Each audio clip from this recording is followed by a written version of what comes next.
Hello everyone, and welcome back to Let's Play Hattrick with me, Papa Mega and FC Pigneto.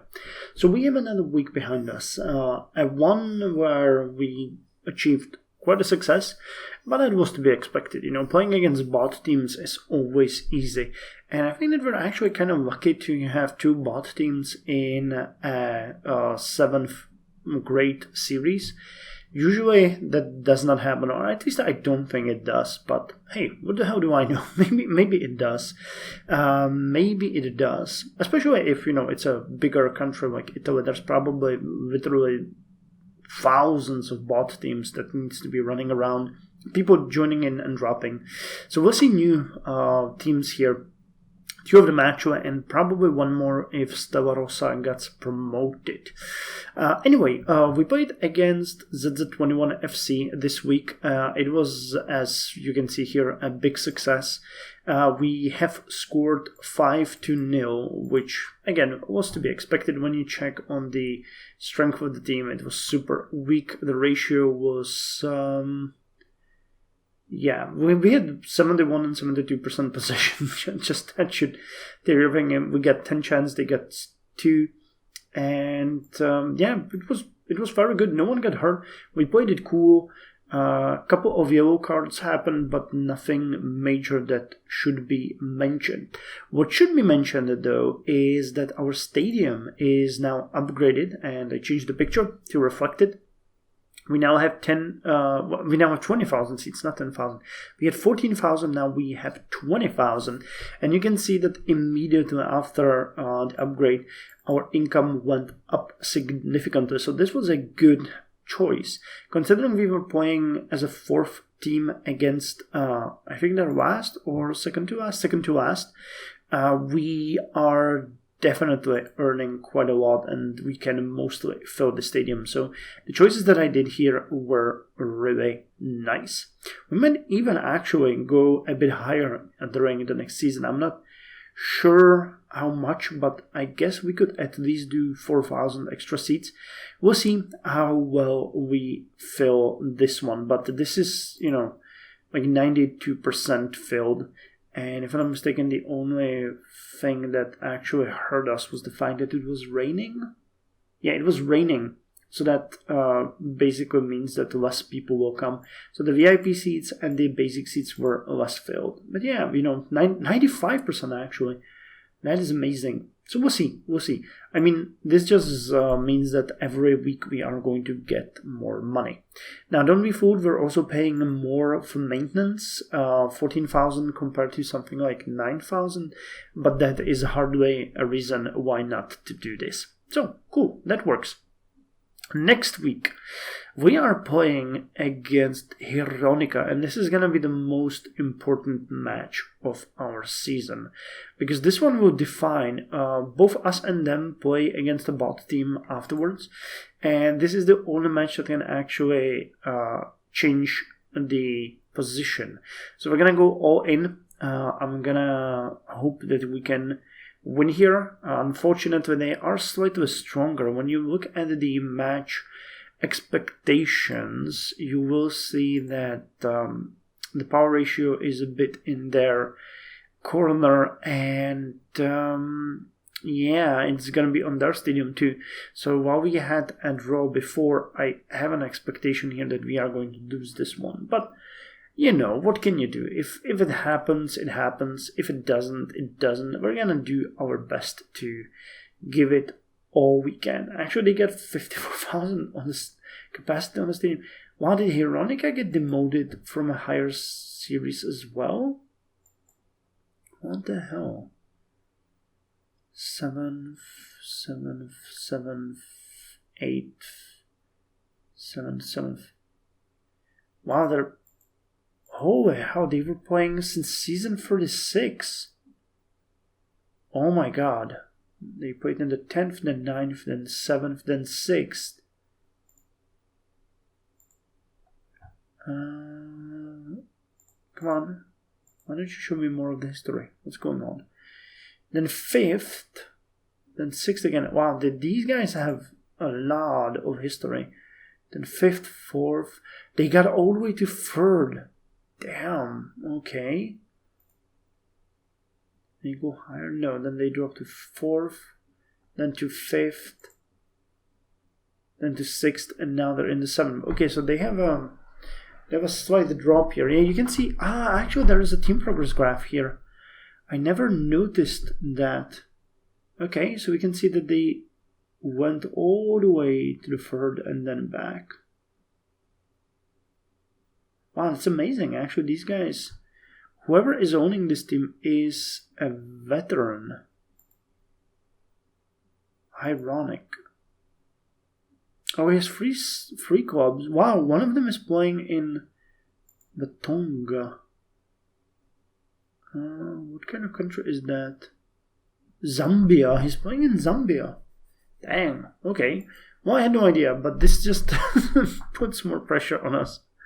I don't think we're going to win this, guys. I don't think we have a chance, but, I'm going to do my best.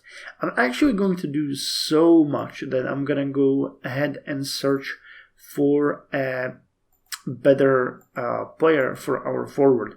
I already created a search profile here. There are a couple of candidates that I saw that could be good. There was one tomorrow. Was it this one? Yeah. Yuri Simedre would be a big boost to our forward. The reason why I'm looking at forwards is that I actually checked, and when you look at the match we had with ZZ21 FC, you will see that forwards are our weakest point. So average attack is easiest to boost. So I decided that we're gonna search for a better forward. We got like 500,000 in bank, I think. Yeah, 500,000 in bank. So we can actually do this. We can search for a forward. And if I see someone good for a cheap price, I'm gonna snatch him. Now, I'm not sure that Gerchek here would help, for example, or Yuri, because they are fairly old. But Yuri, Yuri is 37. He's pleasant, calm, upright. He wouldn't probably cause any damage to our current setup.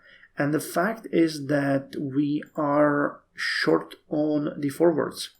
When you look at the scoring, we got one very good forward, which is Kazimierz Sierotsky, who is good.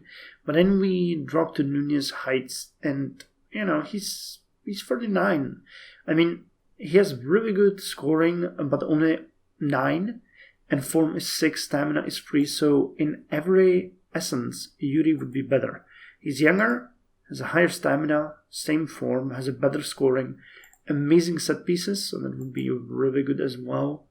A bit of playmaking, but he costs 10k. I think that we could do something like that, but I'll need to figure out if that is what I want to do or not. There's a ton of players here. With a bit more investment, we could get something like Tomáš Pascual here, who is slightly younger and slightly better. So it's a question of where do we want to go with this? How much do we want to invest? And what do we want to get out of it? Because I obviously cannot spend 3 million on it. But I could reasonably do something like 400k if we wanted to. We got a week to search for these guys, so there are sometimes good offers like this one. And I think we can bid on this guy. That's just to, actually it's 846 today.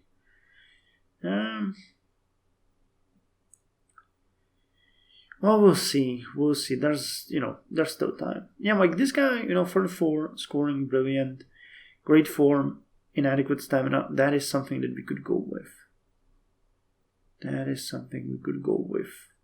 I'm obviously looking for someone who would be a bit more of an investment than, one trick pony.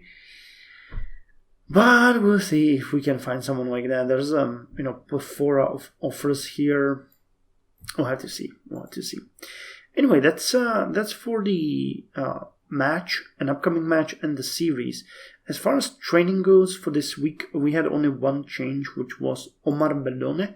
Our new training got his playmaking up to passable. So he is now defending 9, which is formidable, and playmaking and winger of passable. He's pretty good, He has a big future ahead of himself if we treat him well. Now, fans, as you know, enjoyed the last match. We got back to dancing in the streets. They are super happy. We got extra 6 just growing. We are sitting at 1,339. Finances we've already seen, and there's not much to be said about that. And last but not least, there was an actual question posed to me on the last video, which was, why am I not doing a youth academy? Now, previously in the previous playthrough, I did that. And I have to say that the Youth Academy wasn't that much fun for me. There was a couple of reasons for that, and while I would like to raise my own, superstars and maybe even get them to earn us some money, which I think happened even in the previous one. Youth Academy is actually quite a big drain on your income. You need to, at this point we could just build a scouting network, but even that is like 20k per week. And while that does not seem like much, in just one season, that's 14 weeks, so that's 280k, nearly 300k. Considering that we are now sitting at 547,000, we would have what? You would have 260k. So we would be out of that much money, and it never really tells you if you are going to, win or lose on that. If you will be lucky and get some good pulls, or if you will just have some duds and you will need to cultivate. Plus, if I'm not mistaken, the Youth Academy is actually a long-term project. You need to invest a lot of time into it and effort and money, of course, to make it good enough so that you can actually pull a good guy out there. Now, I am well aware that if you get lucky and you pull a player out of there, you can, basically, if we got a good playmaking guy here, a trainee, which we trained him from nothing, we could, sell him to, say, 3 million, and then this guy could be sold a couple of times, just creating a steady income for us. But as we do have trainees, as we do have a plan that we're following, at this point it just doesn't seem like a thing that I'm interested in. Now, I will do it 100% later on when we are a bit more stable. But at this point, I think it is wise to focus everything that we can on the senior team, which is not going to be a money sink, which the Youth Academy can be. Now, your senior team is a money sink, but also a money maker, while the Youth Academy is definitely a money sink with a big potential, but high risk.